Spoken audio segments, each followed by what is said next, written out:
दिल्ली में एआईएडीएमके बीजेपी के बीच में जो खिचड़ी पकी, उससे तमिलनाडु के राजनीति में चुनाव से पहले बड़ा तूफान मचा है और खतरे की घंटी डीएमके कांग्रेस अलायंस के लिए बजी है। लेकिन उससे भी ज्यादा खतरा पैदा हुआ है तमिलनाडु में बीजेपी के सबसे बड़े फेस कुप्पुसामी अन्नामलाई को लेकर। बीजेपी से अलायंस के लिए एआईएडीएमके ने दिल्ली आकर अमित शाह से मिलने की पहल की, लेकिन अन्नामलाई को लेकर बड़े टर्म्स एंड कंडीशन लगा दिए गए। आईपीएस की नौकरी छोड़कर राजनीति में आने वाले कुप्पुसामी अन्नामलाई में बीजेपी हाईकमान को फायर दिखा दिया। 2022 और 2023 तक आते आते अन्नामलाई तमिलनाडु में बीजेपी के सर्वे सर्वा हो गए। बीजेपी ने अन्नामलाई के भरोसे पर तमिलनाडु छोड़ दिया, जो कहें वही सही। तब बीजेपी और एआईडीएमके का अलायंस हुआ करता था। अन्नामलाई ने एआईएडीएमके के आइकन सीएन अन्नादुरई और जयललिता को लेकर ऐसे ऐसे बयान दिए कि एआईएडीएमके को अन्नामलाई लायबिलिटी लगने लगे।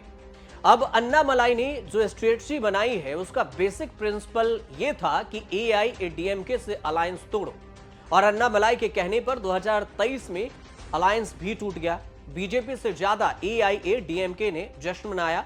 2024 के लोकसभा चुनाव में अन्नामलाई के लीडरशिप में बीजेपी ने शोर तो खूब मचाया, लेकिन रिजल्ट जीरो रहा।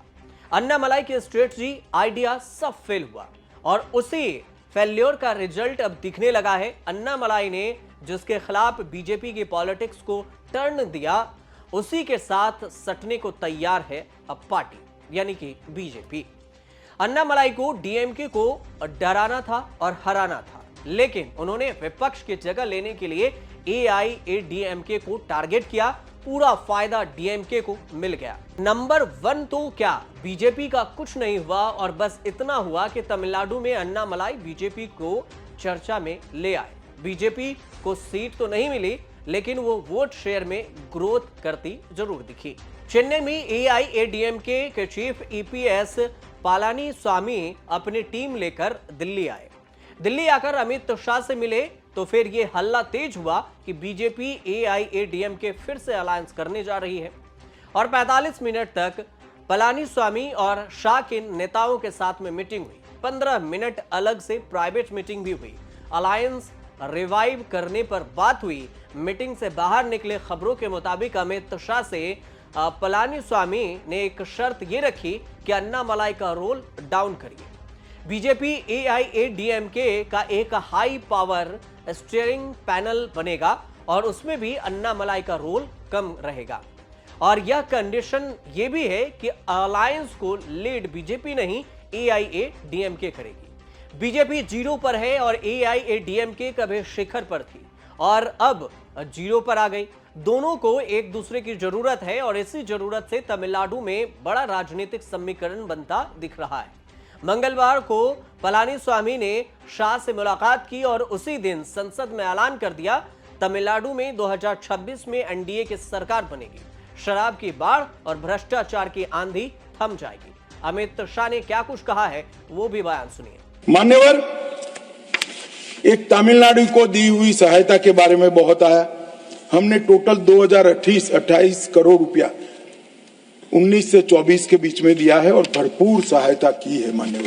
मान्यवर, इसके साथ साथ थम्बीदुराई जी चिंता कर रहे थे कि एक अलग प्रकार की आपदा आ गई है, शराब का फ्लड आया। थम्बीदुराई जी, आप इसका तो यहां रास्ता नहीं निकलता। मैं आपको विश्वास दिलाता हूं, एनडीए की सरकार बनेगी और शराब का फ्लड सूख जाएगा। 2026 तक राह देखिए आप बस। ये शराब का फ्लड और करप्शन का आंधी दोनों रुक जाने वाला है। बीजेपी एआईएडीएमके के बीच में कुछ चल रहा है, इसकी चर्चा अरसे से होती रही थी और अब भी हो रही।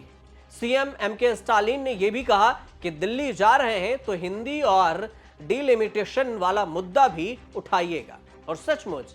और पलानीस्वामी ने मेमोरेंडम शाह को सौंप दिया। अन्नामलाई ने 8 मार्च को शेखे बरागी बीजेपी की बढ़ती ताकत के चलते विपक्षी पार्टी बीजेपी के साथ अलायंस करना चाहती है। हालांकि एआईएडीएमके का नाम नहीं लिया था, चुनाव के बाद से अन्नामलाई के तेवर एआईएडीएमके को लेकर ठंडे माने जा रहे हैं। दिल्ली आने से पहले पलानीस्वामी ने मीडिया से कहा था कि वह 6 महीने इंतजार करिए। और तमिलनाडु में एक एक्टर थलापति विजय की भी बनने की कोशिश है। नई टीवी के पार्टी बनाने वाले विजय धमाकेदार तैयारी के साथ 2026 के चुनाव में उतरेंगे। फिलहाल तो अकेले हैं, लेकिन एक चर्चा है कि विजय एआईएडीएमके को लेकर सॉफ्ट है, तो फिर आगे अलायंस हो सकता है। अब बीजेपी एआईएडीएमके के बीच बातचीत तो शुरू हुई, तो यह सवाल भी है कि क्या एनडीए में थलापति विजय भी आएंगे। विजय और बीजेपी एआईएडीएमके के एक्शन पर विजय का रिएक्शन आना भी बाकी है कि वो क्या कुछ इन दोनों के एक्शन पर कहते हैं। दक्षिण भारत और तमिलनाडु पहला ऐसा राज्य था जहां बीजेपी का कमल खिलना शुरू हुआ था। यह साल था 1998 में चुनाव में वाजपेयी आडवाणी वाले दौर में बीजेपी ने एआईएडीएमके के साथ में मिलकर 3 लोकसभा सीटें जीतकर डंका पीटा था। और आगे बीजेपी मोमेंटम मेंटेन नहीं कर पाई और धीरे धीरे बढ़त खत्म होते होते 0 पहुंच गई। लोकसभा चुनाव में बीजेपी जीते भले ना, एक भी सीट ना जीती, लेकिन वोट शेयर 8% का ग्रोथ हुआ, 11% के पार पहुंच चुका है। 3-4 छोटी पार्टियां भी बीजेपी से जुड़ गई। 0 सीट के बाद भी एआईएडीएमके का वोट शेयर अभी 20% से ऊपर है। लोकसभा वाले वोट शेयर मिलाकर दोनों की ताकत करीब 31% होती है, जबकि डीएमके कांग्रेस के इंडिया अलायंस से मिलकर 47% वोट हासिल किए। 2021 में दोनों ने मिलकर विधानसभा चुनाव लड़ा था और एआईएडीएमके को 66 और बीजेपी को 4 सीटें मिली थी। पुराने अलायंस को छोड़ने का खामियाजा बीजेपी कर्नाटक में भुगत चुकी है और यह बीजेपी समझती है। बीजेपी और जेडीएस का अलायंस अरसे से चल रहा था, लेकिन 2023 के विधानसभा चुनाव में बीजेपी ने जेडीएस से अलायंस तोड़ लिया और कांग्रेस ने बाजी मारते हुए दोनों को हराकर सत्ता हासिल कर दी। कोर्स करेक्शन करते हुए लोकसभा चुनाव से पहले फिर बीजेपी ने जेडीएस से अलायंस किया और इसका जो आफ्टर इफेक्ट ये हुआ कि कांग्रेस लोकसभा चुनाव में विधानसभा जैसी जीत हासिल नहीं कर पाई। बीजेपी जेडीएस वाली गलती दोहराना नहीं चाहती है और लोकसभा में एआईएडीएमके से अलायंस नहीं रहा तो डीएमके कांग्रेस अलायंस ने 100% जीत हासिल कर ली।